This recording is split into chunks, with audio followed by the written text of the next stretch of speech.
what's up? My name is Jared, and this is my first video of my series of how to build a homemade jet engine.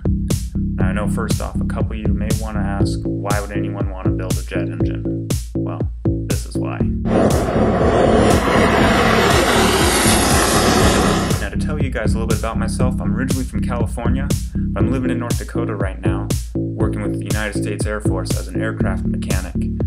I'm working on my degree in mechanical engineering, so I'm not entirely professional on this stuff, but I got a good amount of knowledge on it.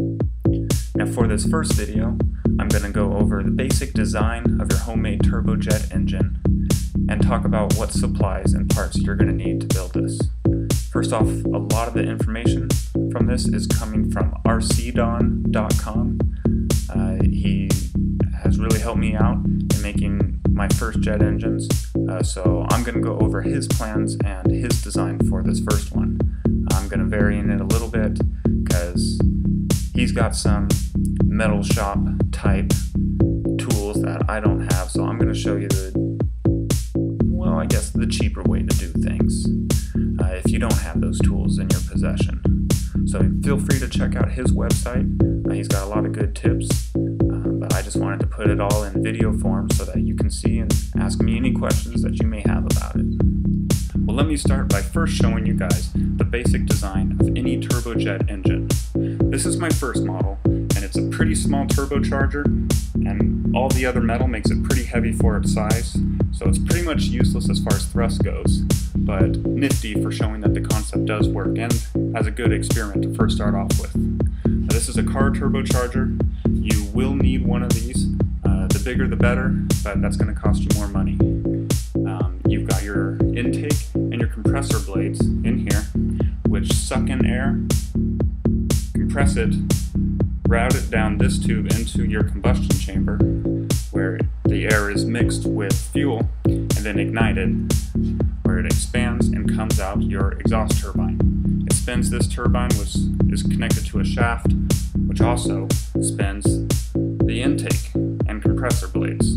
So it's just one big cycle, and the more fuel, the more the exhaust blades spin, and also spin the intake.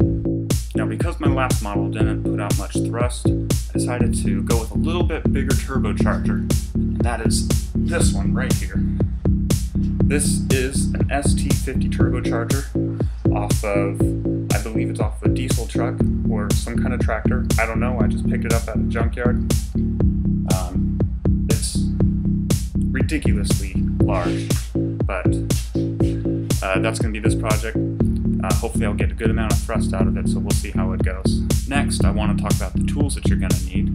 First off, you are going to need a welder, so make sure that you have one, and if you don't have much experience welding, then practice all that you can, because you will need to be able to make good, strong, solid welds. Also, you will need a tool to cut metal, whether it's an angle grinder with a metal cutting disc, or a jigsaw, or a plasma cutter. Also, you will need a drill with a good drill bit to go through metal, and other various mechanics tools, wrenches, and everything else, any specialty tools I'll discuss as we get there, because I'm kind of making this up as we go.